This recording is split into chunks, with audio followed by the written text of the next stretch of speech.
المنتخب الجزائري الخضر هذه المرة سيواجه بوتسوانا، وذلك في إطار تصفية كأس العالم 2026. إخواني الكرام، أخواتي الكريمات، أهلا وسهلا ومرحبا بكم معنا من جديد في حصة موجز أخبار الكرة الوطنية والإفريقية.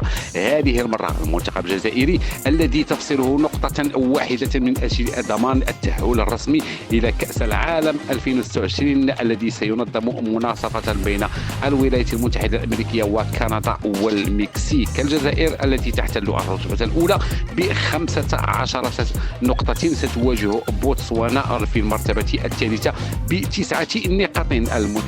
قبل ذلك أخوتي أخواتاتي، إذا كنت جديد معنا في القناة ما تبقاش لنا بالضغط على زر الاشتراك وخلوا لنا لايكات ديالكم. بعجالة وبسرعة نعود إلى الموضوع.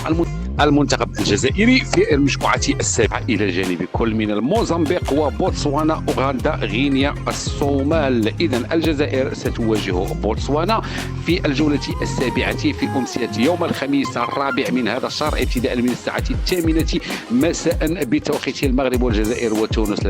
وتنقل المقابلة على قنوات البين سبور 6 HD. لم يبقى لأخوتي أخواتي إلا أن أشكركم جزيل الشكر على وفائكم. دمتم في رعاية الله وحفظه. إلى اللقاء.